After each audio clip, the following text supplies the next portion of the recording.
తులారాశి వారికి ఈ వారం చాలా అనుకూలంగా ఉంటుంది. ముఖ్యంగా ప్రభుత్వ ప్రైవేట్ రంగాల్లో పనిచేస్తున్న వారికి అనుకూలంగా ఉంటుంది. పేరు ప్రఖ్యాతలు లభిస్తాయి. స్థిరాస్తుల విలువ పెరుగుతుంది. ఇల్లు కానీ వాహనం కానీ కొనుగోలు చేస్తారు. ఆభరణాల మీద ఇన్వెస్ట్మెంట్ ఎక్కువగా చేస్తారు. భవిష్యత్ కార్యాచరణ కోసం మీరు చేసే ప్రయత్నాలు ఏవైతే ఉన్నాయో అవి ఫలించే దశగా ముందడుగు ఉంటుంది.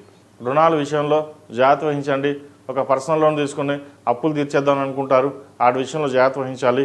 అది తర్వాత ఇబ్బందికరంగా ఉండే అవకాశం గోచరిస్తుంది. సాధ్యమైనంత వరకు అప్పుకు దూరంగా ఉండడం చెప్పదగినది.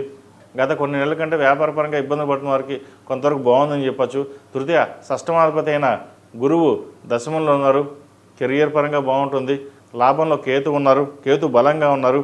తెలివితేటలతోటి చేసే కార్యక్రమాలు ఏవైతే ఉన్నాయో అవి సఫలీకృతం అవుతాయి. ఏదైనా ఒక నిర్ణయం తీసుకున్నప్పుడు 10 మంది సలహాలు తీసుకోండి. అంతిమంగా మీ నిర్ణయం ఉండాలి. ఆ నిర్ణయం ఇబ్బంది లేకుండా వాతావరణం ఉంటుంది. చక్కగా పేరు ప్రఖ్యాతలు లభిస్తాయి. వివాహాది శుభకార్యాల విషయం కూడా చక్కగా ఉంది. రాశి సప్తమాధిపతి అయిన కుజుడు ద్వితీయంలో ఉన్నారు. రవి బుధులతో కలిసి ఉన్నారు. ప్రేమ వివాహ సంబంధించిన విషయ వ్యవహారాలు ఆచితూచి వ్యవహరించాలి. ఏదైనా సరే పెద్దవాళ్ళ నిర్ణయాలు తీసుకున్న తర్వాత ముందుకు వెళ్ళడం చెప్పదగింది. సొంత నిర్ణయాల వల్ల ఇబ్బందులు పాలయ్యే అవకాశం గోచరిస్తోంది. ఇది అందరికీ కాదండి, కొంతమంది మటుకే. అదేవిధంగా భూ సంబంధించిన విషయ వ్యవహారాలు సానుకూలపడతాయి. ఆరోగ్య రీత్యా కూడా ఉన్న ఇబ్బందులు ఏవైతే ఉన్నాయో సమస్యపోయే విధంగా గ్రహగతులు గోచరిస్తున్నాయి. ఈ రాశివారు ప్రతిరోజు ప్రతినిత్యం ఓం నమో నారాయణ ఒత్తులతోటి దీపారాధన చేయడం, విష్ణు సహస్రనామ పారాయణం పఠించడం కానీ వినడం కానీ చేయండి. అది కార్యాలయంలో కానీ ఇంట్లో కానీ పెట్టండి. మంచి ఫలితాలు ఉంటాయి. ఈ రాశిని మించిన విద్యార్థులకు కాలం అనుకూలంగా ఉంది.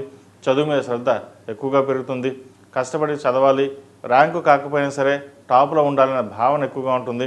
మన తల్లిదండ్రులు కష్టపడి చదివిస్తున్నారు, మనం దాని తగ్గట్టు న్యాయం చేయాలి అనే భావన ఎక్కువగా ఉంటుంది. దాని తగ్గట్టుగానే బాగుంటుంది. ఏదైనా సరే వైద్య వృత్తి కావచ్చు, మెడికల్గా సాఫ్ట్వేర్ రంగం కావచ్చు, ఏ రంగం అయినా సరే మీరు ఎంచుకుని ఎక్కడైనా మీరు రాణించగలే క్యాపబిలిటీస్ మీకు ఉంటాయి. ఈ రాష్ట్రంలో జన్మించిన స్త్రీలకు వృత్తి ఉద్యోగ పరంగా వ్యాపార పరంగా అనుకూలంగా ఉంటుంది. భవిష్యత్ కార్యాచరణ చాలా బాగుంటుంది. గతంలో కంటే కొంత బిజినెస్ ఇంప్రూవ్మెంట్ బాగుంటుంది. అయితే మెంటల్ స్ట్రెస్సెస్ అధికంగానే ఉంటుంది. స్ట్రెస్లోనే మీరు పని చేయగలుగుతారు. కొన్ని అప్పులు తీర్చాలన్న భావన ఏదైతుందో తీర్చగలుగుతారు. అప్పులు తీర్చేసి బిజినెస్ని ఎక్కువ ఇంప్లిమెంట్ చేయాలి అనే భావన ఉంటుంది. అదేవిధంగా ఈ రాశివారు ప్రతిరోజు ప్రతినిత్యం దక్షిణామూర్తి స్తోత్రం పఠించడం, కాలవేరు రూపు దక్షిణామూర్తి రూపు మెడలో వేసుకోవడం చెప్పదగిన సూచన. ఈ రాశిలో జన్మించిన వారికి కలిసి వచ్చే సంఖ్య 7, కలిసి వచ్చే రంగు బ్లూ. ఏదైనా పని మీద బయటకు వెళ్ళినప్పుడు శుక్రవారం కానీ మంగళవారం అడిగిన వెళ్ళండి. మంచి ఫలితాలు సంప్రాప్తిస్తాయి.